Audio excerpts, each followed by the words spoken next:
The Onts Chapter 13. Conversations with Wolves.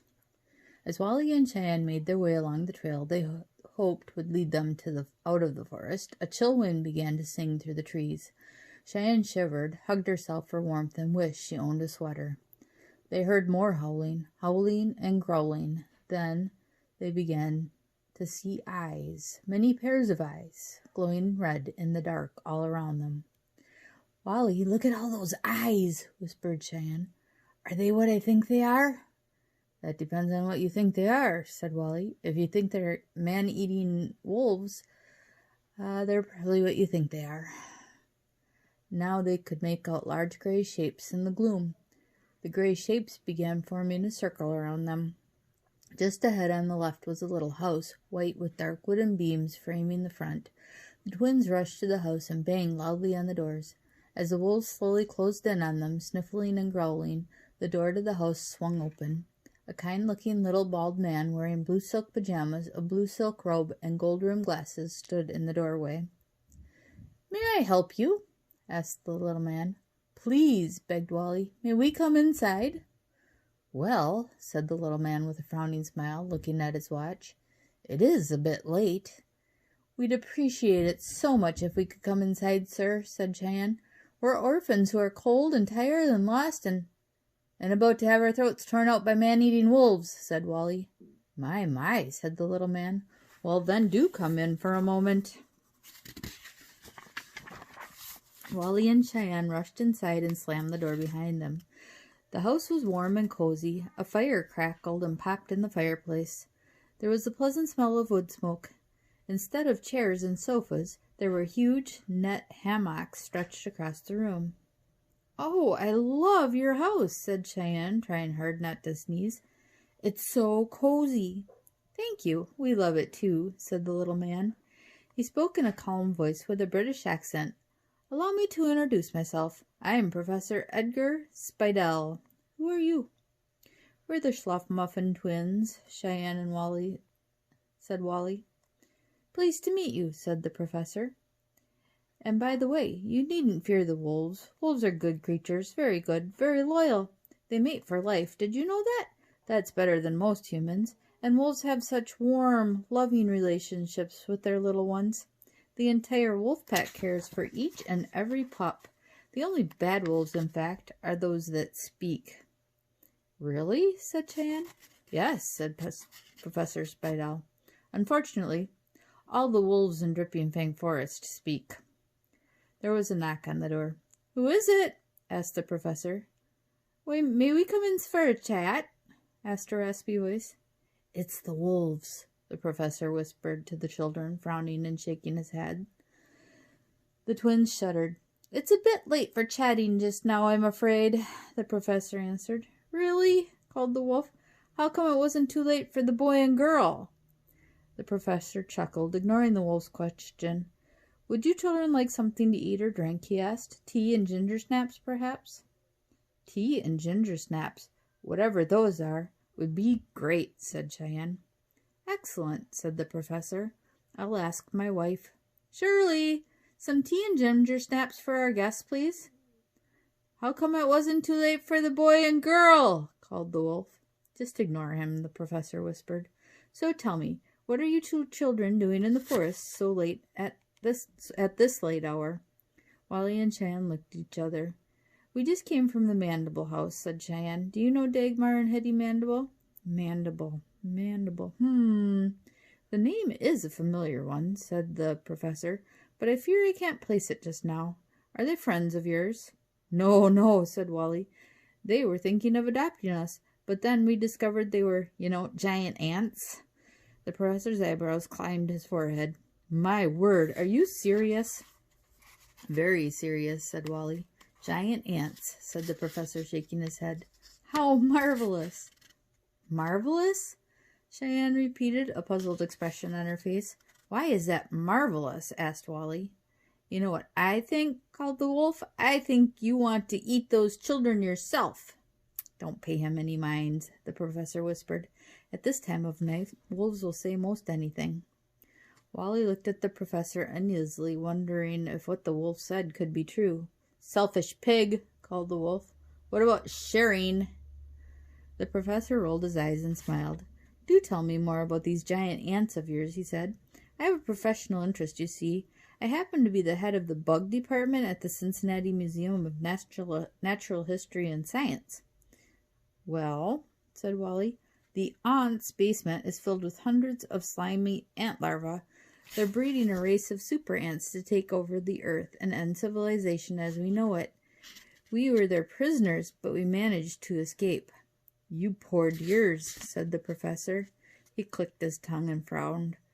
Where will you go now? Back to the Jolly Days orphanage, I guess, said Wally. But it's too dangerous to go into the forest until it gets light out. Can we please stay here till morning? Absolutely, said Edgar. You can curl up in the hammocks while you're waiting for your tea and ginger snaps. Speaking of which, why don't I just go and see how Shirley is coming with those? Make yourself comfortable, children. Use the phone if you like. Feel free to make any calls within the greater Cincinnati area. The professor left to see about the tea and ginger snaps. I like him, said Cheyenne. He seems so kind. Do you like him? You heard what the wolf said, Wally answered. Maybe he just wants to eat us himself. Oh, Wally, you think everyone wants to eat us, said Cheyenne. I think he's sweet. Now listen, we know he has a wife.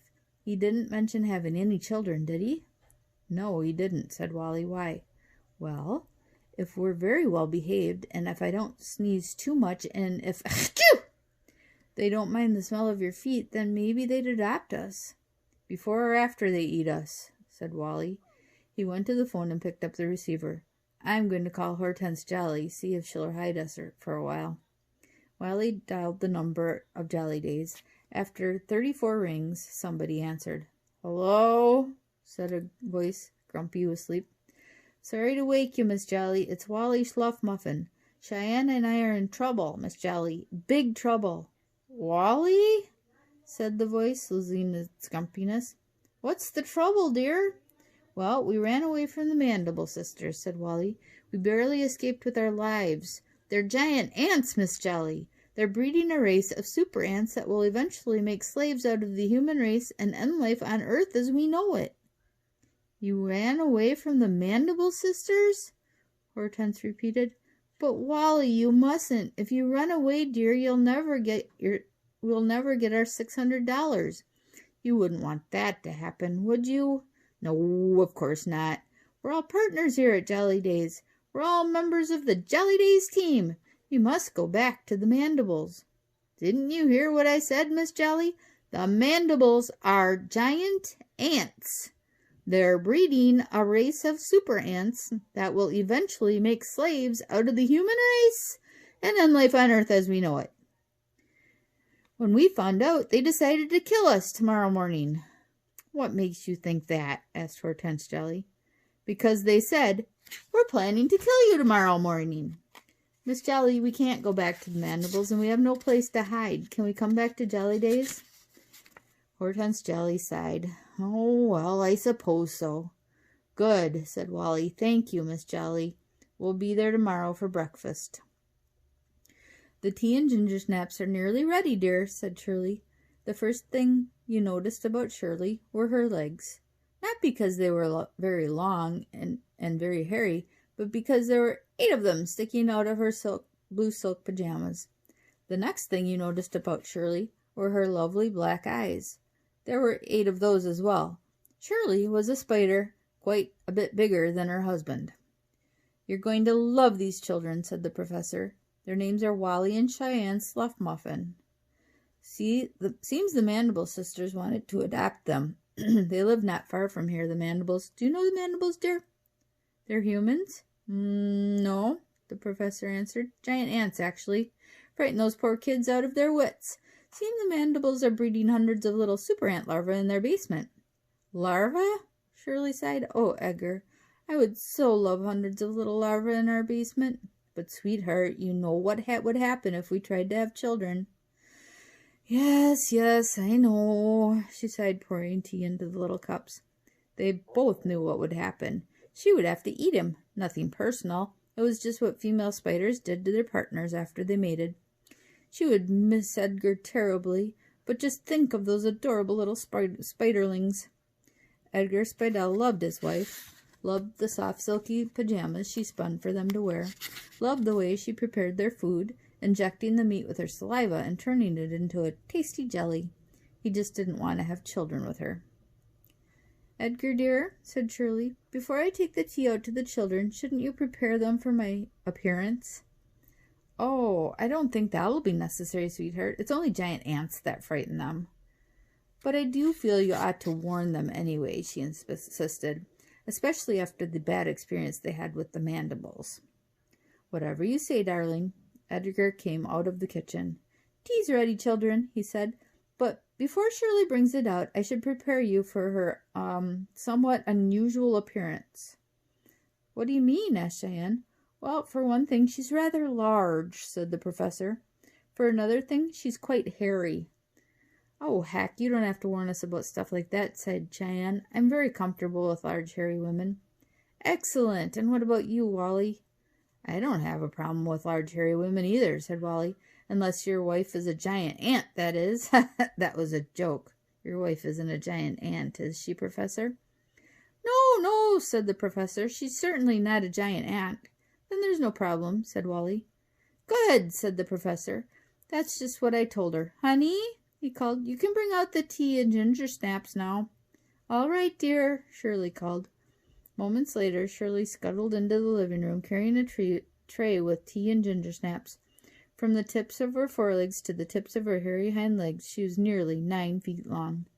Cheyenne and Wally stared at Shirley in disbelief. Then, screaming at the top of their lungs, they lunged for the door.